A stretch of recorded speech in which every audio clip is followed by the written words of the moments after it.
Welcome to another episode of DD on the Spot. As always, I'm your host, Ryan Johnson. Before I get to our guest here today, I'd like to remind everyone that if you enjoy this content, please give a like and subscribe down below. I'd greatly appreciate it.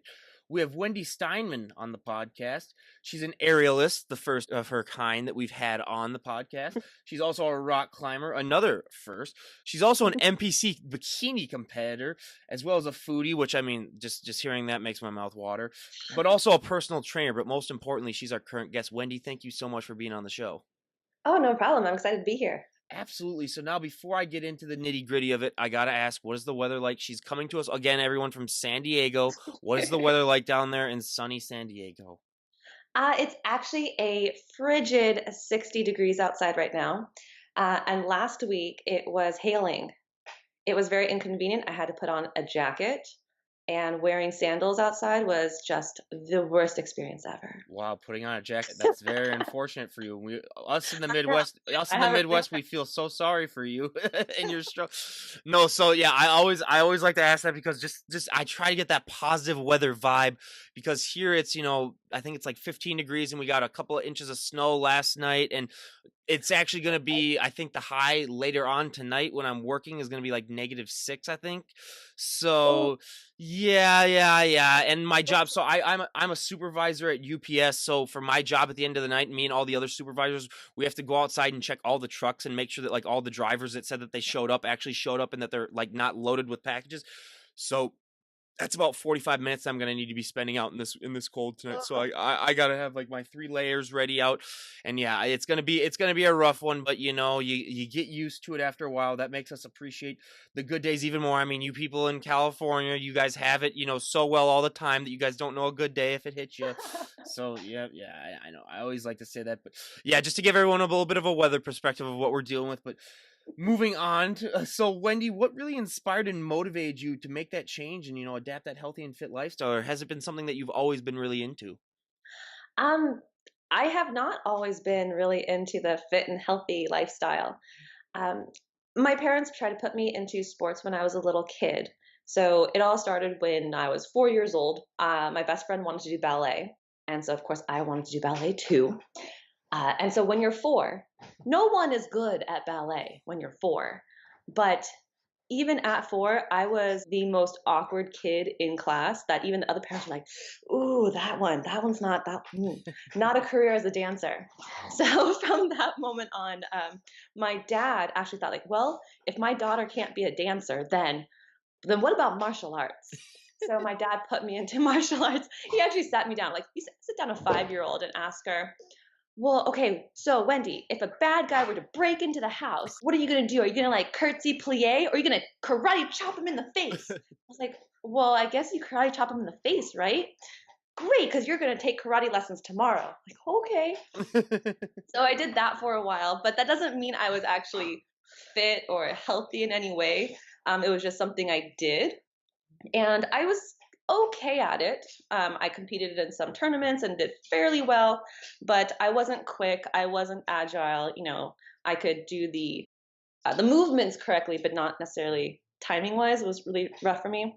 My parents tried to get me into softball. I was pretty overweight, and so I was like really chunky, and like it was just hard to be athletic when you're that size. And I just didn't understand. I mean, maybe I just thought like it wasn't for me. Um, yeah, so that was, all throughout high school, college. I didn't do anything. I actually gained a lot of weight. And then it wasn't towards the end of college that I was thinking about, who are all these really cool athletes that I look up to? Who are my friends? And they were all runners. I thought, oh, well, then I should run. Oh my gosh.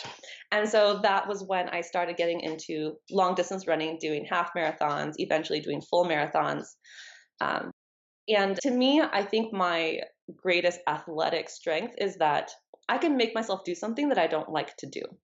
And to me, that went hand in hand with long distance running. But that doesn't mean I was actually good at it. I was so slow, but I was so determined to make it to the finish line. So after several years of that, I realized, you know what? My body hurts. I'm not good at this sport. What am I doing? This is really expensive. So then my best friend, who I actually met through the running group, um, she got me into rock climbing. And I really liked rock climbing. But again, I wasn't particularly good at it, but I enjoyed it, so I kept doing that. Um, and actually, just over time, I started getting really, I don't know, stargazed about bodybuilding. I thought, like, wow, these people are so strong. I want to be strong like that. And so it kind of all happened at the same time where I wanted to get into bodybuilding, and then I made a friend who started teaching me some calisthenics, so that would be like the fancy pull-ups and like body weight movements and things like that. um, so I got into that, and that really improved my rock climbing. So I was over the moon with all of that. And then again, my best friend said, "Hey, you have a lot of upper body strength now. You should try aerial." I'm like, okay, everything, all the cool things I do in my life is because of my best friend. Yeah, she's amazing. So yeah, one thing led to another. I was doing silks for a little bit, but I found that to be really confusing and difficult. Mhm. So I actually moved on to lyra, which is the big metal hoop that Oh, yeah. hangs in the air. And that's my favorite apparatus. I feel like the body strength and all the calisthenics that I had done prior really translated well to that. Mhm. Um, yeah, so then I was able to compete in 2017 as a bodybuilder, bikini bodybuilder, and that was a whole trip in itself. I think that growing up with like being overweight and not athletic and like having this image of yourself that like, oh, I'm not graceful, I can't do ballet, all these things, and then thinking, oh, wait, now I have to be in a tiny little bikini on stage and look like I'm graceful, and wait, what? Mhm. So that was a whole amazing experience. I learned so much from that, and I'm actually thinking of competing again in 2020. So I'm really really excited. Um, but yeah, I really fell in love with the lyra, the aerial lyra. I feel like that's somewhere that I can be a little bit artistic, but I can still be strong. And I think that's actually just the perfect combination of all the things that I'm actually good at. Thank God your friend hasn't recommended anything bad for you. I was gonna say, if you're following everything that your friend does, she's like, "Hey, we should go like building jumping or something like that." I was like, because we've had one person on that actually tried that. It was like a parkour kind of thing where they're like jumping, Yeah. and I was like, oh my God, that is just absolutely crazy. But I mean and that's so inspiring. And like you said, I mean, you've tried everything, and don't worry, I could never do ballet myself. I mean, I'm 6'3", 210 pounds. Ballet would never work for me, so don't worry. I mean, you're not the only one. But I like to say, I mean, especially for all these other things that you've done, especially with rock climbing, how did that really like change your body to be able to get you into bodybuilding? Because one of the things that we talked about before we started this podcast, and that I mentioned too, is that me for rock climbing, I mean, that's one of the best upper body workouts you can get, especially if you're, just doing it right. Do you think that experience in rock climbing really, really helped you be able to start with bodybuilding? Because I think, like you said, with the weight that you were at or what you were at before, if you started just like cold turkey and then started getting into bodybuilding, that might not have gone so well as if you didn't have that background in rock climbing. Oh yeah, absolutely. Yeah, the rock climbing definitely helped me be a little bit more active, find an activity that I really enjoyed. Definitely to help build a lot of strength, that's for sure. But I think that the thing that most people don't realize about rock climbing, and it took me a while to really figure this out, was that there is a sense of grace in the technique in climbing, where like, oh, if you lead with your hips, you don't have to just pull up on everything. So you don't have to be this brute strength all the time. And I think that helped me understand like, oh, there's a flow, Yep. there's something to this, so it's not just being super strong. But yes, it did help me be more comfortable in a workout environment in a gym. The gyms that I had been going to, they had like a little fitness area where they have like free weights and all this stuff, and I think that was actually really good for me because it was straight into free weights, no machines, very few cables, kettlebells, like all of that stuff. And so as I decided, like, I want to be stronger for climbing. What do I do? How do I lift weights? I learned how to do it with free weights. And I think that has really carried over and like, wow, I'm strong. I can do this. I'm not afraid to work out. And I think that was like a natural road into bodybuilding. Well, and like I always say, the one way that you can identify a rock climber is hands and forearms. You just take one look and you're like, yep, okay, they're a rock climber. Yep, totally. That was the one thing, especially in college, they had a rock climbing club that I never joined, but like just Mm. seeing all those people, and I was like, yep, there's one distinguishing feature with that. So yeah, I mean, rock climbing, yeah, a lot of people just don't talk about it so much, but it is a great thing to do. I mean, if you have a fear of heights, then maybe you might want to try something else. But that's the No, to each I his have a own. Yeah. fear of heights. Like, you Yeah. gotta do it more. Like, I'm Yeah. scared of heights, and maybe I'm just one of those adrenaline junkies where I just love, like, being afraid all the time. Yeah, yeah. No, no, believe me, I know some of those people like that. Like I had some kids when I was growing up who, they'd always have to ride all these roller coasters, they'd have to do all that stuff, and it's just like, God, you're crazy. But I mean, yeah, I love, yeah, for anyone out there, I mean, yeah, especially, but don't have people like I had, like I was telling you in college, where I'd climb up to the top and I'd wait to jump down or whatever, and then they'd let me fall for about 5 feet, and then they'd like pull me up, or then they'd like make sure that I was strapped in. So yeah, that was not. I was gonna say, if you're gonna do that, make sure that you get a better crew to support you. But now, I mean, I always like to say, like you're talking about when you were getting into the free weights. I mean, I always say that if you were to walk into a gym with 100 people, there's 100 different ways as to how those people got into shape. Whether it comes down to, I mean, like their diet, their nutrition. I mean, there's so many little things that add up to the overall package that people end up seeing. Was that a struggle for you at first, sort of figuring out what worked best for your body? Because I always say, like, if you're to walk up to someone and say, "Hey, what'd you train for this body part? What'd you do to make it look that good?" What worked best for them 99% of the time is not going to work as good for you. Oh, man.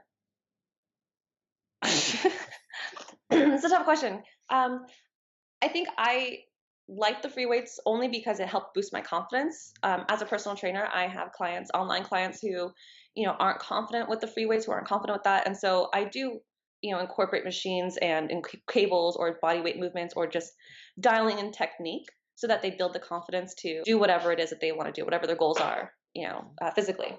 So yeah, that's totally true where just because something worked for me or just because something gravitated towards me doesn't mean it's going to work for someone else. And I think that's something super people need to be mindful of Mhm. as a trainer or just, talking with friends and things like that. Don't be so dogmatic about whatever technique it is that you use. For me, nutrition wise, it took me a long time to really dial in what worked for me. And I think that simplicity is key. There was a huge phase where I was like, "Oh, intermittent fasting. Oh, the high fat diet. What is all of this?" And trying to do all these little tiny intricate tweaks to my diet and whatnot. And I realized, like looking back, like, oh my gosh, first of all the research you can go and dive into all the research online and you don't realize that, oh, all of the people that they did these studies on are young, athletic, white men in college because those are the people who will sign up for these studies for free, for college credit. Guilty. They don't necessarily apply to Yeah. females. Mhm. And so, oh, no wonder I was having these crazy hormonal imbalances. No wonder, like, because these studies weren't meant for me. Mhm. And so there was like a long cycle of trying to figure out, okay, what the heck am I supposed to be eating, when, whatever. It wasn't until I started working with my bodybuilding coach, Noelle Clark, that I mean, she just gave me like the very like straightforward, basic, nothing like fancy, diet. And my body just responded so well to it. It's like, oh my gosh, what am I doing? Like trying to get fancy and get all this, crazy latest research, buzzwords, when really just the basics work so well. So I guess my advice for anyone would be start with the basics and see how that works. Don't get too fancy too quick. Well, I always say, like I always say to that answer, you're kind of like a mad scientist though too, where you're just like sort of like trying to concoct your own potion. I mean, everyone has their own different thing that works out best for them, so it is so much trial and error. Just like with many things in life, I mean, just like with rock climbing, I mean, you're gonna fall and you got to get back up, and you gotta, it's you just gotta keep persisting until you find what works best for yourself. But now going back to rock climbing, because you had a very interesting story before we get into the bodybuilding part of the podcast. But you had a really interesting story about how you were free climbing and then something happened to you. Could you go into that a little bit and explain to our viewers what happened? Yeah, actually. So I don't do a lot of rope climbing. I do a lot of bouldering. So bouldering is you climb without any ropes. It's just you, your shoes, your chalk bag, and a big crash pad. So it's like a big, kind of like a foam pad at the bottom, and you just climb these boulders. Most boulders are probably going to be under 30 feet tall, Anything up to about 40 feet tall is called a highball boulder. And then anything after that, like Alex Honnold style, is like the free climbing, the craziness, and whatnot. Mhm. So even though technically what I do is considered free climbing, it's still bouldering. It's usually a lot more safe than my story will indicate. So I went climbing with some friends, and I think this is just the competitive nature in me. I was out there with two friends. One of them was a really good climber, and the other one, he's a good friend, but there's like a small part of me because I'm competitive. I'm like, I can outclimb him any day of the week, blah, blah, blah, right? So we're out there, and the really good guy finds this climb and he climbs it up, no problem. It's like, oh, well, I don't know if maybe I can do that. Then the other guy climbs it, no problem. Like, oh, well, then I can do this climb, no problem. Let's go. So I get up and I start climbing up, and I'm like one move from the top. I was supposed to put my foot in a certain spot on the rock, but I did it wrong and I couldn't like readjust with how my body position was. And I thought, I'm confident in my abilities. I'll find another foot spot and just make it to the top. I did not find another foot spot, and I actually ended up falling down on this boulder. So it was maybe 15, 20 feet or so. And so what ended up happening, yeah, it was, I mean, that's like a normal fall. It's nothing crazy. But the one thing that happened with this fall was that as I was falling, usually, you don't go bouldering alone. You go with friends to help spot you and things like that, keep you safe, or carry you out, as you'll see. Uh, you want to make sure that when someone's falling and you're spotting them, you guide their hips, and you want to make sure that they go towards the mat. So what it ends up looking like is that you go and you grab kind of like the hips and pull them away from the wall towards the crash pad. And then usually the arms and legs and whatever, they follow the hips. Well, it all happened so quickly, but it sounded like my friend wanted to try and catch me. And so the whole action of catching is lunging forward, which then pushed me closer into the wall. And so my right foot actually landed in between the boulder and the crash pad. So it landed, hit on the ground, and then I rolled into the pad. So there was a lot of screaming, a lot of expletives. Um, I like swore up and down to like, no, it's just a really bad sprain. It's fine. It's fine. I can walk on it. It's fine, everyone. Yeah, like my friends, like they carried me out. Luckily, it wasn't that far away from home. It was just local in San Diego. But oh my gosh! And then for 3 days, I swore, I'm like, no, it's just sprained. And everyone who saw was like, that's really swollen, Wendy. That's not a sprain. I'm like, no, it's fine. And finally, like the third, fourth day, when the swelling didn't go down, like maybe I should get an X-ray. Oh man, yeah. So that was great. But an interesting thing about that is that did not affect your aerialist pursuit at all, really, because apparently you don't need that much of your ankle. So how were you able to still do that? I mean, with on a basically a broken ankle. It was pretty natural, I guess. I'm very can-do attitude. I was like, oh, just one ankle down. I still have my upper body That's strength. well, that's why you got two of them. Yeah. Yeah, that's why I got two of them. Yeah, well, I mean, it turns out, when you're like upside down and hanging around, like you don't really need an ankle to stand on. So it worked out pretty well. So, just extra boots and cast and whatnot. And Don't you kind of use your legs though to like stabilize yourself though when you're doing the aerialist stuff? you totally can. But on the Lyra, so one of the biggest things that is different between a Lyra and silks when it comes to technique is that silks, there's a lot of ankle knots. So you have to like tie the silk That's around what your I was ankle, thinking. your Yep. ankle, right knot. Yeah. But because I wasn't doing silks, I was doing Lyra, which is just that metal hoop. I didn't have to worry about that. Like, yeah, so I could use my calf, I could use my shin, I could, and that was totally fine. Didn't affect the ankle itself.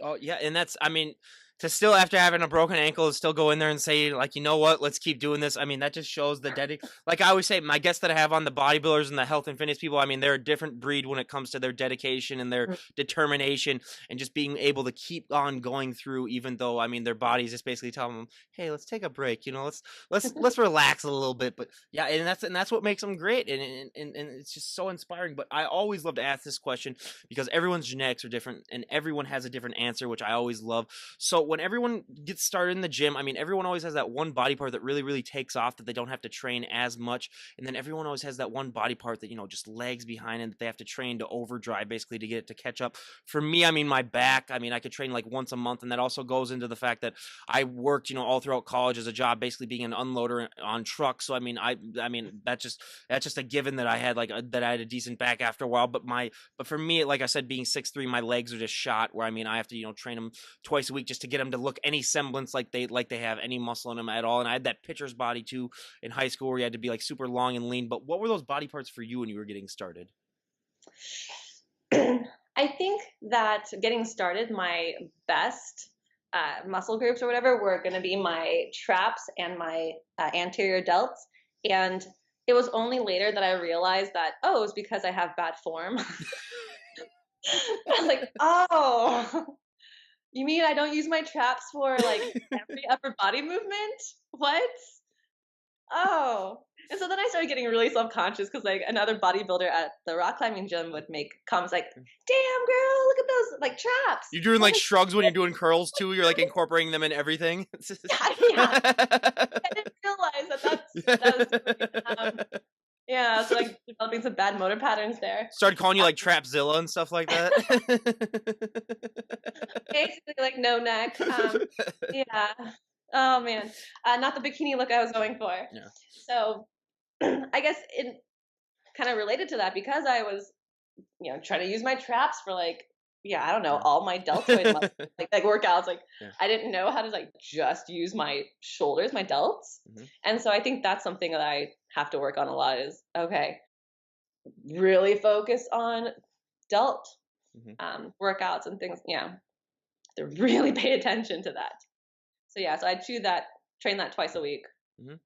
So yeah, I always gotta say that's one of the more interesting ones because usually a lot of the women that we have on the show, I mean, their shoulders are definitely one of those things that doesn't come in so easily. But I mean, it's always nice, and that's so funny about the trap thing because I was similar with that where it was for me it was sort of my shoulders a little bit too where I would try to incorporate them a little bit more. So then I noticed that they started getting bigger too. So yeah, it's always funny like when you get started out just to see what really what really does with the changes and what really makes your body look the way that it does because everyone is so different. But how long into your journey before you decided that you wanted to compete? How long of a training period before you said like, hey, I could really do a show? This is something that I'd be interested in. Oh, not very long at all. I think I was like a recreational lifter. Like from the moment I like, a barbell, what do I do with that? To when I actually competed. I guess it was a couple years. It was maybe 3-4 years of casual lifting. Like, and this was just me looking up on the internet. Squat. What does squat form look like? Trying to figure all that out. And yeah, I don't know if I was necessarily physically ready because I was still kind of overweight. Maybe I was strong, but I was not near like being on the stage. But I thought, you know what? Shoot, I do a lot of things before I'm ready, so might as well throw this on the list too. Yeah. Why am I even doing any of this? It wasn't until I had a conversation with another gal competing at my first show about how she like was crying on her kitchen floor over a bag of chips. I'm like, oh, someone who gets it, someone who doesn't just say something like, oh yeah, it's really hard, but the end goal is what's important. I'm like, no, but let's talk about how awful it is and how like you go through these horrible roller coasters sometimes. And just embrace the suck of it. Yeah. Oh yeah. I always say, yeah. I have some of those guests on. I mean, I no nothing against them, but they always give that cookie cutter answer where it's like, you know what, it was a little bit of a struggle, but I got through it, and it's like, okay, let's be honest. You were kind of like her, where it's like you were crying sometimes, over like a bag of chips, or you were like doing. It's like because I was just imagining what that was like. Because like I went through sort of like a mini prep when I was in college. I never competed, but just I aside for a couple of weeks, like just to see what it was like. And I was just like, and it was in college, and I was just like, okay, yeah, I'm never doing this. It was like after a couple of weeks where I was like, okay, yeah, this is impossible. Like, I'm not, I was like, yeah, I mean, this again, more respect for the people that do it, but it's like me personally, yeah, I'm out. I'll just admire people from the side who do it because, yeah, that is something that I looked at and I was like, wow, that is just so tough. But one of the things too that I think so many people don't understand too is that if you're polled the general public, you get a small singular percentage of people that would basically be willing to go up on stage and pose in front of a lot of people. I mean, it's something that takes so much courage and determination and willpower. Was that something that you sort of had to convince yourself to do, or was it did you reach a point where like a lot of the guests that I've had on where it just gets to the point where you're just like, I just want to go up on stage and show it off? Um, it was I think that part in itself was the most uncomfortable for me. Like that was outside my comfort zone. So because it was outside my comfort zone, of course I wanted to do it. Mhm. But that doesn't mean, I wasn't scared or nervous or anything like that. So building up to it, coming from the background of being like an overweight girl, right? I was like, okay, you know what? No, I'm gonna go into the gym and I'm gonna wear a sports bra and booty shorts. Like that's what I'm gonna wear today because I need to get over this fear of people staring at me or feeling like my body doesn't belong here or, whatever BS thing I could think of, Mhm. It's like, nope, this is what I'm gonna do. I'm gonna be that girl. Let's go. And for me, there's like all these like body image issues, and I think most women feel it at some point or another in their lives. So for me, I actually have some autoimmune diseases. So I have psoriasis, and so those look like red blotchy patches on my Oh, skin. yep. So I have it on my like abdomen and stuff like that. So I was like, well, I'm gonna be on stage on in the bikini in the contest, so I need to get over this. So sports bra, whatever, people could see it. I mean, of course, people make comments, whatever. You just have to get over it. Like you have to. It's no other way around it.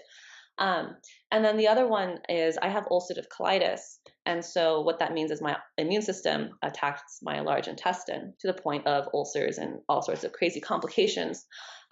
So when I was a little kid, I ended up having my large intestine removed.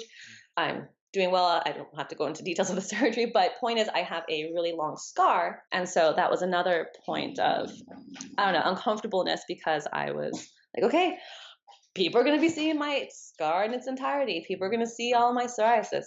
This is it.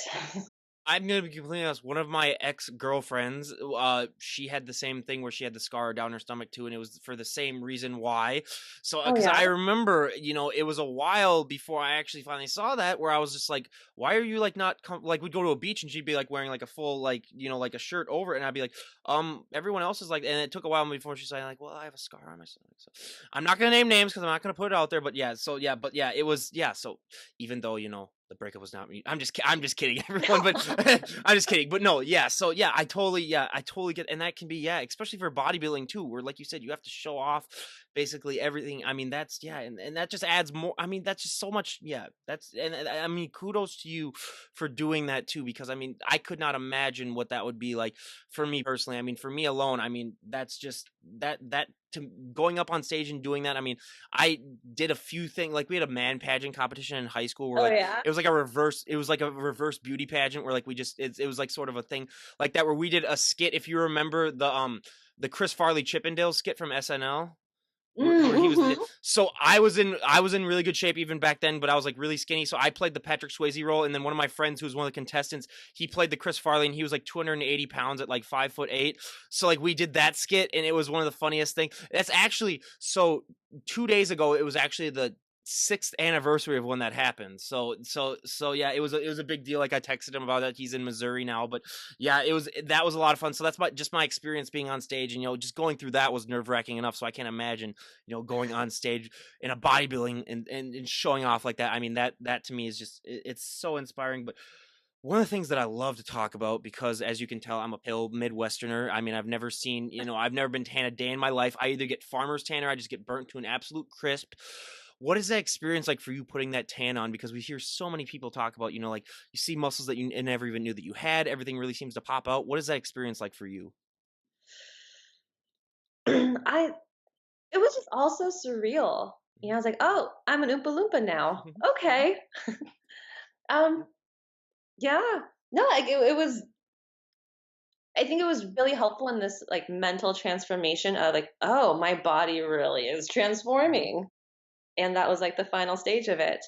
I don't think I did have any like, whoa, where did that come from?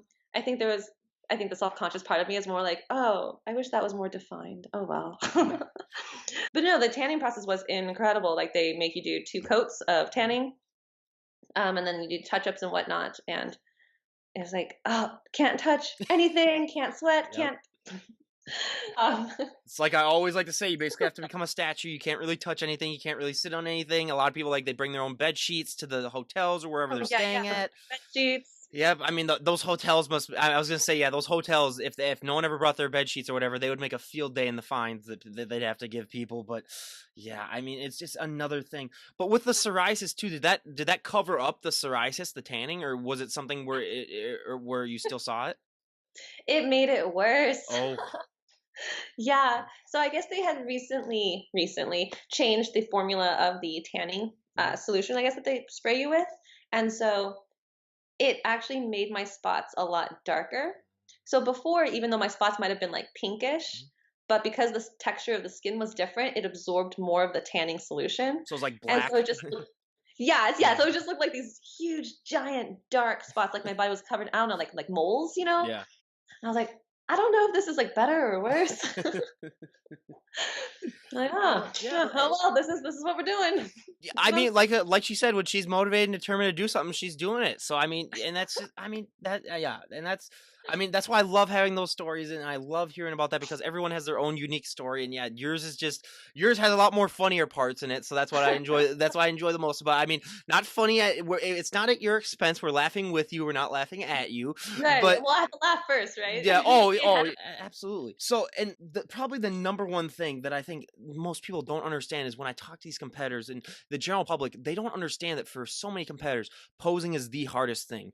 It's harder than your workouts. It's harder than your nutrition. I mean, I always say that you could be a great driver, you can never be a perfect driver. That goes with posing as well. You can be a great poser, you can never be a perfect poser. It's always something that's ever evolving. What has your experience been like with posing, and how has it evolved at all since when you first got started with it? Oh yeah, I like I said, like I was total amateur, like looking, googling bikini posing. What do you do? So I was like trying to copy all of those posings and like figure that out. And it wasn't until I started working with my posing coach that she's like, "No, no, I hate all that. No, no, stop. You're gonna redo your entire routine." I'm like, okay. And she was really great about like trying to like show me like, no, no, no. This part you need to look at. This part you need to look at. This is important. Feel that, memorize how that feels so that you can hit that on the stage. And she would just drill me, drill me, drill me. I mean, I still don't think I'm particularly good at posing, but I think like, oh, I didn't realize at first the discipline that goes in with posing. And she was telling me like, girl, if your low back doesn't hurt, you're not posing hard enough. Like, what? And she was so funny too because like at first she's like, okay, just so you know, like, we can do half-hour sessions or we can do full hour sessions. And in my head, I'm like, no, I want to do a full hour session. Why would I want to do half? Like, no, no, no, my low back can't handle more than that. Like, no, no, half hour is good. And that's what I always say too, is that people don't realize that for a lot of these competitors, it's a workout in and of itself, where you get more of a Mhm. workout in just with the posing, and it's just yeah, it's one of those things that I just yeah, when I first learned about that, I was like, really, that's the hardest thing for a lot of these people, and they're like, yeah, because the working out for a lot of them is the easy part. The nutrition can be very very hard too, but the posing just because you have to get it like to be absolute muscle memory where you can do it, just asleep basically. So yeah, and Mhm. that's one thing that I was really shocked. But what is your favorite pose to do, and what was your least favorite pose? I think my favorite pose is probably just the back pose because that's when you can breathe. I always say that. Yep. It's like, okay, just hold, squeeze, Mhm. breathe. Okay, then turn around. I think my front pose is probably my least favorite pose, Mhm. only because I feel like I'm constantly trying to get my shoulders to look even, and so I do this like weird like Mhm. jerkiness, and like I still haven't quite dialed it in yet. But yeah, I love my transitions. I love all the other poses. Mhm. No, yeah, and I always say it too with that back pose too. I mean, you get to like breathe. You don't have to like smile. You can kind of like let your little stage aura down a little bit, where you're just like, yeah, okay, thank God. Now I can just relax for a little bit. So yeah, and that again, I mean, is just posing in general. Everyone, if you're gonna get into competing or getting ready for a show, just realize that is something that you're gonna need to work on, because I've had Mm, competitors that have been like, yeah, 2 weeks before a show, I started my posing, and I was like, well, good luck with you. Good luck on that one. So, everyone, make sure you get a posing coach too. That's probably one of the best pieces of advice I can give you. But my most popular question that I love to ask everyone, whether they be my bands or, any of my health and fitness guests for my bands, I always ask, what is it like performing on stage, in front of hundreds to thousands of people? But that also applies to the competitors that I have on. What is that like for you, stepping on stage and showing off all of that hard work that you've worked months upon months to get? Absolutely terrifying. Absolutely terrifying. I did 2 back-to-back shows. The first show, I my entire body was just shaking the entire time. It felt like my teeth are chattering, and I was like, "Oh my gosh, I'm trying to smile, but it was excruciating." The second time, I was still terrified, but I shook less on stage. So I feel like that was a win for me. And again, like I want to like get back on stage because I feel like the more time I have on stage, like the better I'll get, the more comfortable I'll feel. Mhm. Um, I don't like to be in the center of the spotlight all the time like that. So that was terrifying. No, and yeah, with I think with more trial and error and more time just being on stage, yeah, it does. From the people that I've talked to, I would say that it does get easier. But probably the most important question that I like to ask all of the health and fitness guests that I have on is, I mean, when it comes to misconceptions, this is probably the biggest one, but a lot of people just don't realize that that look that you guys put on stage is not sustainable. Like, you're not going to be able to look like that 365 days out of the year. I've had so many of my friends, like, I was even at a party on Saturday where a couple of my friends who've watched a few podcasts said, I love watching it, but one of the things that I was shocked by is that a lot of these guests that you have on, I mean, they don't look like that 365 days out of the year, because a lot of them, have that misconception that a lot of people do have, where it's like, if you work that hard on yourself, like, you must look like that, like 365 days out of the year if you're working that hard. But a lot of people just don't realize that and that look is not sustainable. Was that a struggle for you at all when you first realized that, like, hey, I am not going to be able to look like this year round? Like, this is just a look that I can just basically put on stage, and I can maybe have it for like a day afterwards, but then after that, like, I'm going to need to have to put on weight. Was that a struggle for you at all? It was definitely a mental struggle, I feel, to intellectually I knew, yeah, this isn't Mhm, healthy, this isn't sustainable. I need to do something that's going to be longevity of sport. Like mhm, that's huge. We don't really talk about that as much as I feel like we should, especially with bodybuilding because we put our body through all these like metabolic roller coasters. But okay, intellectually you can understand that, but like emotionally, mentally, like no, my gains, mhm. the shreds. Oh, I loved it. So yeah, I think that bodybuilding, especially if you compete more than once, is a huge testament to your like mental resilience to dealing with how your body changes and looking like and still being happy and proud with what you've done with it. Mhm. Yeah, I mean, it's one of those things that I love to talk about because it's not talked about as much, and people just don't realize that, it's not a healthy look too. I mean, the body fat percentages that some of these people that we have on go to, it's like, yeah, that's just, if you want, like you said, longevity of sport, I mean, it's going to be something that you really need to, focus on, not looking like that all the time. But two of my favorite questions that I love to ask all of our health and fitness guests. So for our first one, I mean, there's so many positive things that happened to me as a result of, going to the gym and getting bigger and stronger in college. But one of the negative things is that you're going to get asked to move a lot of people's furniture. You're going to get asked to open a lot of pickle jars. I mean, like I always say, I'm still home with my parents for the next couple of months, but every time they come home with groceries, I basically have to open up the garage door by myself, and then I have to, carry in the car and then bring in all the groceries. Has that been a similar thing with you where people just take one look at you or then just see what you're able to do, and then they just assume that you can do favors like that for them? Oh man, yes. My parents especially. My brother, he's really big too. He recently got into lifting and whatnot, so he's super strong now. But even then, it's like, well, let's just wait for the both of them to be here. Yep. They'll do it. They'll make it.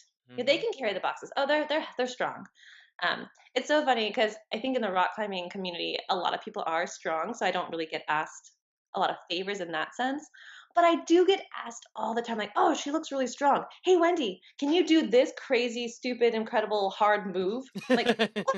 No, like, Yep. well, I thought you were strong. I'm like, yeah, I'm strong, but I'm not a pretzel. Like, Yeah. wait, Oh no, yeah. Like, I've seen. I forgot what her name was, but I don't know if you know her. She was a rock climber, and then she was on like American Ninja Warrior, and she did really really good there. But like, yeah, there's like videos of her, and people don't realize too that like she's like 4'11", and she's doing like these like these 2 finger pull ups or whatever. And I was like, You gotta be kidding me. I was like, this is BS. And then she's like using like one hand and like two fingers, and she did like three of them. And I was like, I forgot what her name was, but I was just like, yeah, these rock climbers, yeah, a lot of people don't realize just the strength that it takes to be that. But I always say for me, it's like a double-edged sword because being 6'3", I could have zero muscle at all, and people would still be like, oh, tall guy, come over here and help us Right. move all this stuff. And I just be like last summer, every other weekend, a friend would text me and they'd be like, "Oh, hey Ryan, you want to come? I'm moving out of my parents' house. You want to come help me move?" And I'd be like, "Well, first of all, I don't want to, but I'll do it."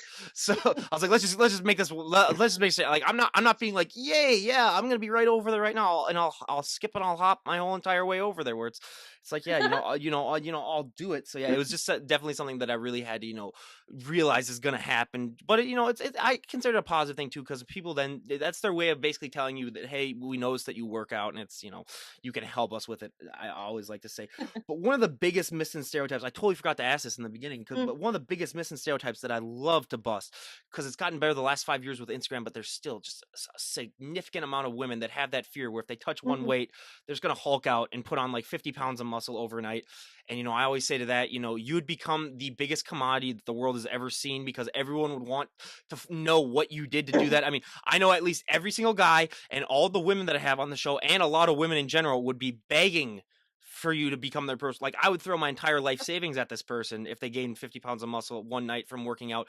But did you ever have that fear when you were getting started? And even if you didn't, I mean, I bet you hear that all the time being a personal trainer. How do you like to respond to that?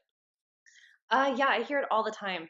I remember when I like started like the bodybuilding and like really getting into it. This one girl like we were friends, and she came up to me and said like, "Wow, what are some really good like arm workouts? But I don't want arms like yours. Like your arms are too big, girl. Yep. Your arms will never be this big because I worked so hard for this. Like this isn't gonna happen in like 2 weeks." And if it does, let me know what you Yeah, did. Yeah. yeah, right. Yeah, sell that program online. You'll be rich. Yeah. Yeah. No, yeah. I mean, I always say too, it's just I always tell the story of when I was in college, getting bigger and stronger. One of my friends, everyone's heard the story because I tell it every time, but I gotta tell it again because it's one of those stories that I think so many people need to hear. But she came up to me and she said, like Ryan, I know you're getting bigger and stronger. I know it's those gains, and I want to go to the gym with you, but I'm just afraid I don't want to get too bulky. And I just told her, look, the amount of weight that you carry in your purse when we go out to clubs, when we go out to like get something to eat, weighs more than 99% of the dumbbells. I mean, she had a very heavy purse. Like I don't judge women's purses weights, but I mean, she must have carried like she must have had her parents and her entire house like live in that thing because that thing weighed a ton. But I always say you're lugging that thing around 24/7 and you're not gaining an ounce of muscle doing that. And she goes, "Oh yeah, it's right. It's true." So then she went into the gym and she really enjoyed it. But the number one thing that I love to talk about, and this you probably have a lot of experience in this, just from your background, but that impacts women so much more than I think it does men, is the confidence boost that it gives you.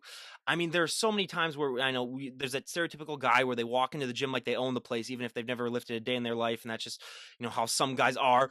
But then with women, especially, I always say the confidence boost can be so huge, and it's one of those things that you can take from working out and apply it to everything else in your life. What was that confidence boost like for you, and how has that impacted your life? I mean, on the fitness level, it really helped a lot. I also think because I worked out in these little tiny bubbles of really awesome rock climbing communities and things like that, because I never really went to like an LA Fitness or one of those type of general gyms. Because of the way I looked, because I was strong, because I walked with confidence, like I knew what I was doing with the free weights. I very, very rarely got comments like, "Oh, what are you doing in the weight room, girl?" Or, like, "Oh, Hmm. do you need help with your form?" Or, Yeah. no, if anything, guys were asking me for tips like, Hmm. "Oh, hey, can you watch my deadlift form? Is that right? Hey, do Yeah. you have any recommendations for this?" And so, yeah, because I guess I looked the part and I acted the part, you know, there was the confidence there. Um, and I think there is added confidence too, where when you realize I have agency over my body, I can make my body do things, I can see changes because of something I did. Hmm. What else can I do in my life and directly affect that? And I think there is just a lot of confidence in that you have control over your environment. And I think that carries over into literally anything you do. Oh, absolutely. Like, I mean, I would remember having the courage to go up and talk to people that I might not have had the courage to go up and talk to before. I mean, yeah, there's just that's one of the biggest benefits by far. But now going back to the two questions I like to ask so the latter question, and again, everyone, this is a multi-million dollar idea before I ask it. So anyone out there who wants to make $1 million, get on it. But when it comes to clothes for fit women, I always say for fit guys, they have their own clothing issues, but fit women, I mean, I always like to say, and every time I have a guest that comes on and says that, that their shoulders were the first thing to pop out, I always think of you poor soul because I always say with big shoulders, dresses aren't your best friend. Jeans are another thing that we hear of all the time that can be hard, especially for competitors because you're not supposed to have, a big lower body and a small waist. Jeans are not built that way for people. But what have been some ways that you have been able to compensate really for the fact that your clothing options can be limited? I mean, luckily I live in San Diego where it's usually pretty warm. So Well, and you can go out, and you I'm can go, and you can go out in basically anything in San Diego, and people would consider it a fashion trend too. Oh, that's true, that's true. Yeah. And You could be wrapped in toilet paper and people be like, "Oh my god, what a fashion statement." so good. Yeah, basically.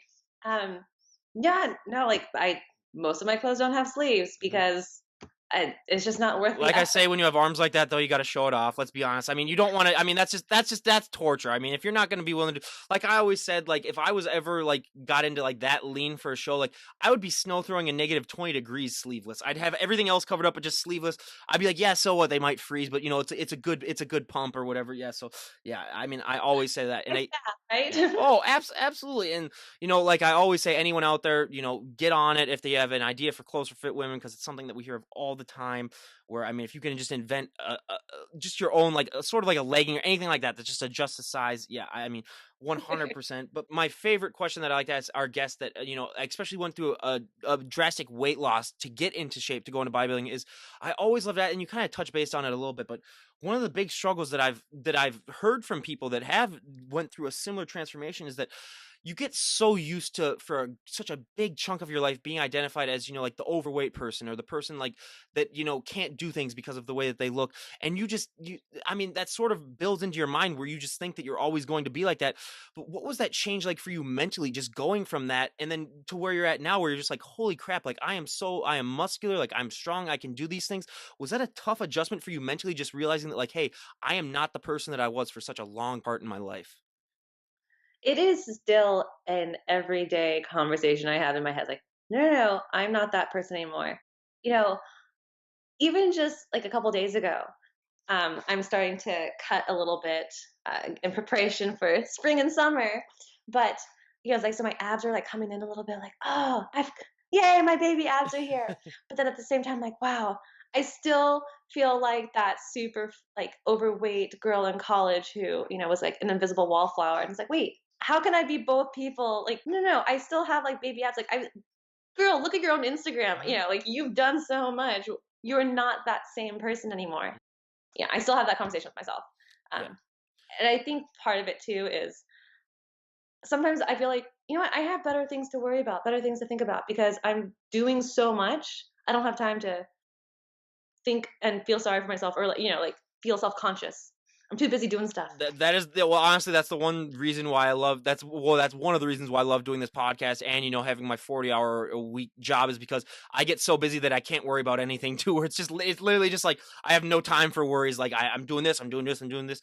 So yeah, and that's one thing that I can't recommend more to people is like get busy. I mean, if you're sitting around worrying about all the time, I mean that's not going to be good. So just get so busy that you can't even think about it. That's honestly one thing I said. But yeah, I mean I love that answer because like you said, I mean for me too, like I I wasn't never obese, but just from that skinny person to the way that I look now, like I had that skinny person mentality where you just tried to blend in more with people, where it was just because like you were so like I wasn't like super skinny, but I was just I didn't have that much muscle, where it was just like you're just used to just like not being recognized except maybe for your height. So yeah, it was just a huge struggle for me. So I understand that to a tad, but now we go to our audience favorite, my personal favorite, the little questionnaire where we're gonna ask Wendy here about a dozen or so health and fitness Oh questions that boy. we ask all of our guests. And we're going to see how her answers stack up to everyone else that we've had on the podcast. So, for our first question, what is your go to workout song at the moment? Ooh, I don't have one. I don't work out to music. What about, well, so if you did though, what would be your genre then that you think that you'd enjoy the most then? Genre. I really like the metal hair bands from the 80s. So like Kiss or Yes. AC/DC. Oh my gosh, play me some AC/DC. Guns N' Roses. Yeah, like just anything that like, ah, I always say, yeah, my guilty pleasure, or I mean, my go-to when I work out is, those hair, just that cheesy '80s music that is, like I always say, like the Rocky Four soundtrack is on my workout playlist. I listen to at least one song. I mean, I'm gonna get a workout in before I go into work later today, so I mean, yeah, that's gonna be definitely one of the songs I'm gonna play. But yeah, the cheesier the better. But I have a problem. It's like I have a gym at home, which is nice. So like 75% of the time I work out there. It's just a small gym, like it's nothing fancy. But literally, when I go to a regular gym, I'm one of those guys where I gotta wait for the beat to drop. So like I'll be doing like a lat pull down and I'll be like this for like 30 seconds. And I've had people come up to me and be like, "Hey, are you all right? Did you like pull out your back or something like that?" And I'm like, "Nope, just waiting for the beat to drop." So yeah, I mean, yeah, I'm known throughout my gym as the guy that waits for the beat to drop. But hey, you know what? I love that. I will take that. But now being in the San Diego area, I mean, if out of all the celebrities on the planet, if you could work out with any celebrity, who would it be? I mean, it would have to be Arnold Oh, or a handful of people from Cirque du Soleil that I follow on Instagram. They're mhm. celebrities, right? Oh, absolutely, yeah. Yeah. No, yeah, yeah. I mean, Arnold, yeah, that would be my choice too. I mean, just hearing him yell at me in his Austrian accent would be probably the greatest thing ever. I would just laugh so much. I wouldn't be able to get a workout in because I'd be like, okay, it's Arnold for God's sakes. So yeah, I mean I mean, the thing that's so amazing about Arnold too is not that he's just like this great, fun, Mhm. motivating personality, but that his attention to detail is just amazing. And he will analyze a system and tell you like, no, no, no, this is the key. This is what's going to make the difference. I watched because I had never seen it until I got started like with the health and fitness guest, and they're like, "You watch Pumping Iron," and I finally watched it, and just seeing like people don't realize that behind like that relaxed demeanor and everything that he has, like he is a stone cold just like machine when it like people don't see that. They just see like his movie characters, they see him like having fun, but they don't realize like deep down that man like is one of the most dedicated people you will ever meet on the planet. And just like realizing like when he was on his movie sets, like all of the workout equipment that he would bring with him, and that he'd get up at like 3 a.m. and like work out before like all those. I mean, it is just insane. So yeah, Arnold, and yeah, I mean I'd always say he'd be one of my favorite guests that I'd love to have on the podcast. Arnold, I'm calling you out again. You ever get interested? Come on. I mean, I will wake up at 1 a.m. or I mean, I will get zero sleep for 3 days to have you on, Arnold. But yeah, so again, everyone, Arnold. But now, out of all the celebrities on the planet, if you could train any celebrity, who would it be? Oh, I don't know. I don't know. I Oh, no, yeah, no worries. don't I know. no, so here, so I'll give mine. So if it could be a girl, it'd be Jennifer Aniston for obvious reasons. I mean, just, because it's Jennifer Aniston. And then for guy, I would probably do Bradley Cooper just because I could not imagine the amount of girls that would come up and talk to us that then I'd have to have Bradley be like, "Hey, Bradley's in a relationship. Come and talk to me then." So, he'd be the ultimate magnet for that. So, I mean, I would have to use Bradley I love Cooper. that. I would have to use Bradley Cooper just to be he'd be the best wingman I think of all time because, yeah, so those would be my two choices. But now what is one item that you always need to have in your fridge? Ooh, I have a lot of condiments. Mhm. So there's a lot of like hot sauces, vinegars, mustards, things like that that I know I can I throw into food willy nilly. I always say the most shocking thing that I ever learned throughout this entire podcast is that bodybuilders put mustard on on their chicken or on their eggs when they're prepping because it's 0 calories, 0 fat. So they gotta just do it, just add a little flavor to it. And I always say like you might want to reevaluate your life if you're putting mustard on your chicken in there. Like that might be the point when you just look at your life and you're like, what am I doing? Like honestly, but no, because I always think about like the Heinz mustard or like the brand mustard. Like I never Mm, realized that it's like the zero, like it's like the super healthy for you mustard. Like I thought it was just like the regular mustard that people like put on like corn dogs at like baseball games or like hot dogs, and I was like, oh no, it's actually like the good kind of mustard. So yeah, Well, and but there's so many different kinds of mustard. I was just at the store the other day. There was like a horseradish mustard, a mhm, wasabi mustard, like a honey mustard, stone ground mustard. I'm like, whoa, my gosh, way so too, many yeah. possibilities. There's so many possible, and like I would say, thank you for not being the most basic person ever. We've had a couple of guests be like water, and I was like, really? That's gonna be you have to have water in your fridge, inside your fridge. You're not gonna like yeah. So yeah, yeah. No, I always give people who answer that a hard time just because I was like, okay, really, you didn't have to think that much for that one. But now I always like to say, out of all of your followers that you have on Instagram, what would you think would be one person or one thing that they would be surprised to find out about you if they met you in person? um, it would probably be that I am a full-time software engineer. I honestly would have never guessed that, and I would have never thought that in my entire life. Yeah. That's totally true. So have you always so now that gets us into a quick little tangent. So have you always been into that, or was that something that like when you were growing up you just said like, hey, this would be a cool thing to do, or how'd you get into becoming a software engineer? Um, so growing up, I thought I always wanted to be a doctor because of my, autoimmune diseases. I was in and out of the hospital, so I really like that environment. But yeah, I actually ended up getting my degree at UCSD in cognitive science with a specialization in neuroscience. And then after that, instead of going to grad school, I actually started working for a software company that was working on like cognitive architecture framework to do some smart modeling and simulation. The look on your face. All of it's just really going. I mean, I was a business major with a history minor, and I would have done a history major, but I didn't want to become a teacher. But yeah, I mean, I have a friend that's during the neuroscience thing, and just listening to her tell some stories about like order classes, like I was like, just to know, I am not hearing anything, but I'll just smile and nod my head and pretend that I am listening to you, because all that stuff, like as soon as you get into like neuroscience and neurology, and I'm just like a caveman, just basically with my club, just like staying there, just like what? Like it doesn't make. But yeah, that is because I was like, so we have a software engineer that also is a personal trainer. I mean, that's an interesting combo when people, because most of the personal trainers I have on, I mean, they're either like just a personal trainer, but yeah, I always say, and it's funny too because like I had a banker that was on a couple of days ago too, and she's a really like a really jacked bodybuilder where I was like, okay, if I took out my banking loan, I'd be like, what are you doing here? Like, don't you like live in the gym basically? What is this? Like, so yeah, it's always, and that's why I love having guests come on too, because a lot of people, especially like on Instagram, you don't realize that stuff that they do live these other types of lives. You just think that like just like I used to think when I was in high school and following some of these people, like, oh, they just must live in the gym. I mean, they must just like have a bed underneath the bench press, or they just must sleep underneath it. But yeah, I mean, and that's just so awesome. But now going back to the questionnaire, if you could change one thing about the sport of bodybuilding, if they just came up to you and said, like, Wendy, we took a vote, whatever, you can decide one thing to change about the sport and we will all go with it, what would be one thing that you'd like to see changed? Oh my gosh. Changed about bodybuilding.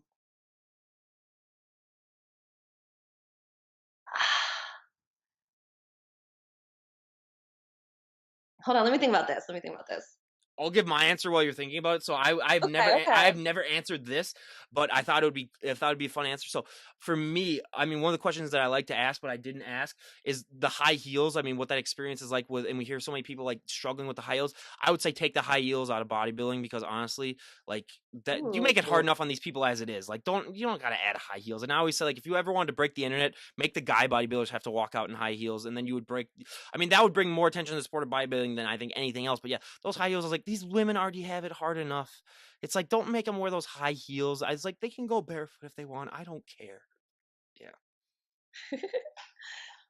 Okay, okay, so that yes, that is part of my answer then. So the one thing that I would probably try to change if I could in bodybuilding is to add some kind of talent portion. I know that bodybuilding in of itself is like in a sense a type of beauty pageant. And maybe that was part of the point like, oh, we want to separate all those different components of the traditional beauty pageants. But I think that there is a lot of focus on just the look and just the poise that it turns athletes into these pure aesthetic machines when they're at the gym. And so a lot of things aren't addressed like mobility and flexibility and the quality of, your body. And so that's why I like the talent portion, especially of like the fitness competitions where the women actually have a routine that they perform to demonstrate like no no no, I do pay attention to mobility. Like there's a whole overall health instead of just 100% aesthetics. And so that would be something I would throw in there. And not just because I could wow everyone with my lyra. Oh, well, that too, and I always say, like, we've had some guests that are, like, opera singers or everything. I was like, that would make it very interesting if you had, like, bodybuilders come out and do, like, opera, or they did lyra, or they did, all these other types of things. Because I was Yeah. like, and, like, these pure guy bodybuilders or the pure female bodybuilders, like, I'm sorry, but these people would not be, like, doing the splits, or they would not be, like, doing, like, acrobatic flips or anything like It would that. be It's so hard to do it with a yeah. yeah, Which yeah, makes it so much more impressive if you can. oh, well, yeah, if you could, then I'd be like, "Okay, give him the trophy outright." It's like, "Why are we even having this contest?" It's like, "The thing's over, just hand it to him." Yeah, I mean, I couldn't agree with you more on that, but now we go to the fun portion of the questionnaire for a few More fun. questions. So now, what was the last TV show that you binge watched? Ooh, I'm a total nerd. It was the Great British Baking Show. That's not a nerd, that's just having common sense watching baking shows. I mean, that's just but here's the thing, like, we have so many competitors that watch that, and I was like, "That is just that's gotta be pure torture for you, though." Especially we've had some people that, like, on prep, they watch that, and I'm like, "Why?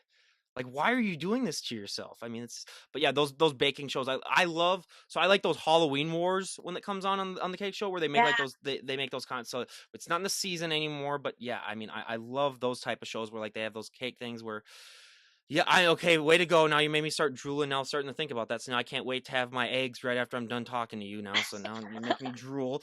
But now, what is your favorite TV show of all time? Favorite TV show of all time. Um, I feel like as soon as I say this, people are gonna start quizzing me on this, but I really enjoy Doctor Who. I think that it's just so much fun and all these like really cute, amazing messages and characters.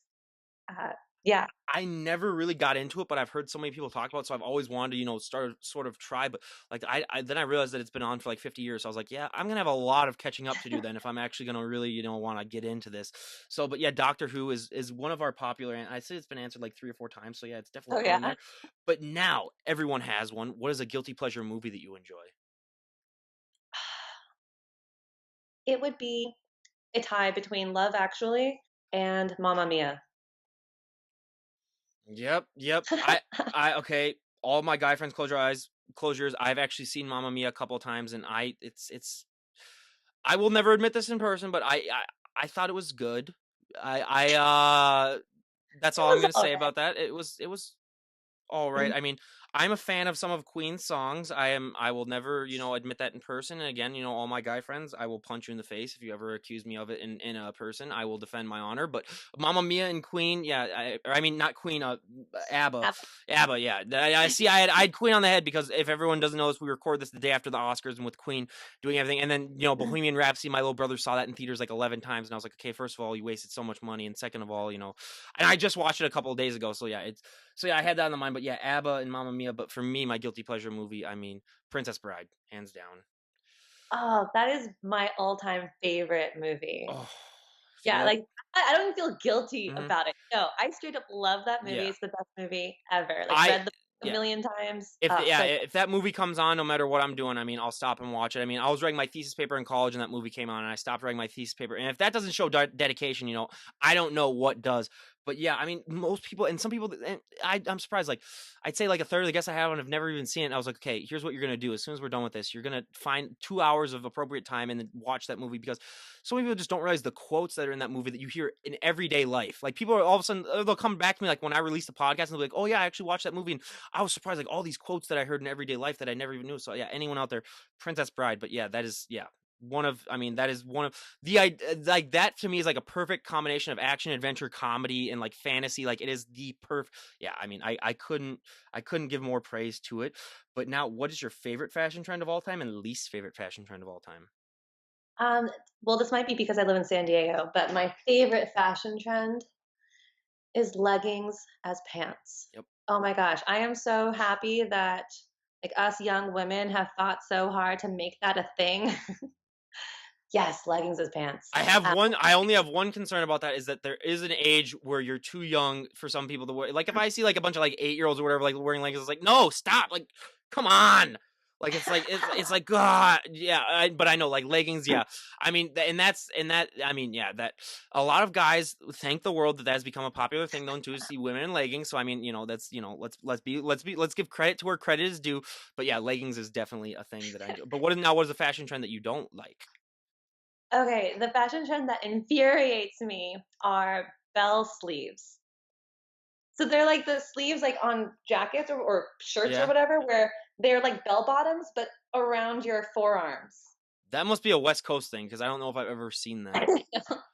And that just and I was like, okay, when you said as soon as you said what they were, I was like, okay, yeah, that's a total California thing. Like that just sounds. I was like, yeah, that's like so that sounds so foreign to me. But for me, I mean flannel, just because I'm in the my favorite, well only for the winter because like as you can see, I mean I put on like every winter I put on like 10 to 15 pounds of fat just because when it's like that We have negative to. temperature, yeah, you have to. You're gonna die out there if you're gonna freeze to death. So yeah, but yeah, flannel is going to be your best thing for comfort wise. But my least favorite, I mean, my dad ruined it in the '90s.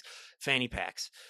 I mean, I know they're making a comeback now. Don't get me wrong, women can rock a fanny pack, but guys, I mean, it's like, come on. you gotta have some boundaries. I mean, I always see those old photos of my dad in a fanny pack, and I was like, God, we I mean, need. if The Rock can do it, anyone can do it, right? Well, I Like, say he everyone's made it everyone's okay. everyone's too scared to tell The Rock, first of all. That's like, "Rock, you look really bad." But yeah, that's one of my favorite photos of all time is that Rock with his fanny pack, yeah, in college. Oh, Yeah, that's yeah. the chain, oh, Yeah, and the so good. chain. Oh yeah. I look at that every once in a while just for motivation, where I was just like, if he can pull that off, it's like, what can't you do? So yeah, 100%. But now for our last question of the questionnaire, if you could go back in time and talk to the 18-year-old version of yourself, what would be the best piece of advice you would give her? Oh, man. It would probably be, break up with him, uh, get your sh you have so much potential. Invest in yourself. Hmm. It sounds super vague, but, I mean, stop wasting time on these little things that don't matter, and find the things that do matter and invest 100% in those. See, everyone, that's why I stayed single until I was 20. You got to break up. I mean, you got to wait. You got to wait until people get a little bit more mature. Now, not saying that I didn't have, like flings or anything like that, but no, yeah, you got to wait. You got to wait a lot. Yeah, so that's one of the things that we hear all the time. But for me too, it's like you're not going to be able to please everyone. You don't have to be such a huge people pleaser because that's what I was. But yeah, 100%. But now the two final questions I like to ask before we wrap things up. So, if we were to talk to a year from now, a year from today, where would you like to be at with your bodybuilding? Where would you like to be at with your rock climbing? Where would you like to be at career wise? Like what would you like to see the future for yourself if we talked a year from today? A year from now, I don't know if it will all be done in a year, but hopefully in a year from now, we'll I'll have I'll be starting prep for another bodybuilding competition, taking hold all of 2019 to really build and be super safe about it, take my time, Yep. make all the mistakes, whatever it is, and not stress and go into the next competition clean. Yep. Um, Career wise, I'm kind of not putting too many limits on myself. Software wise, I mean, of course, with my software job, I'm hoping for some like management promotion, Mhm. stuff like that. I know, boring, Don't jinx but yourself. I know, like, I'm on my way to like. Anyway, Yeah. it's some really exciting stuff happening over there. Mhm. But on the fitness side, I am managing a gym here in San Diego, and I have a bunch of jobs like kind of all over the place. But my goal is to be hosting workshops. How do you have So any there, time to do this? You own a gym and you're a computer software engineer and you do buy. It's like what, do you get any sleep at all? Like how are you able to uh, do all that? I get enough. Yeah. Yeah. Sometimes I have to take a nap on the weekends. Do you just have like a coffee UV in you, like all or an IV in you at all times where you're just like constantly pumping yourself full of caffeine?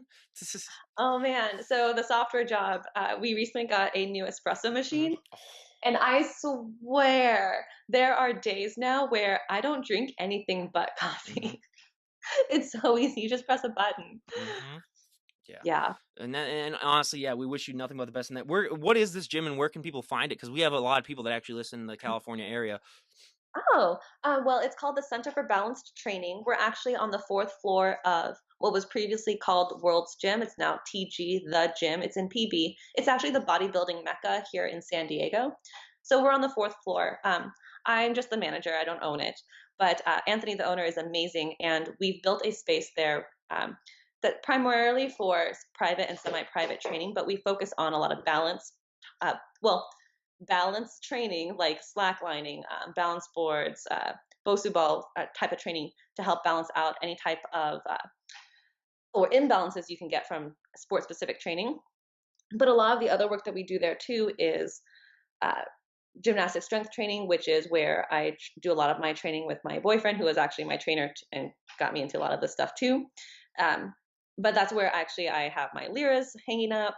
Um, it's kind of like this amazing place to explore movement, you know, and we don't try to limit movement in any way, like so it's a super fun, amazing playground. Yeah, and I'd recommend everyone go and check that out. I'll leave a link to all that stuff down below. And now, lastly, is there anyone that you would like to give a shout out to?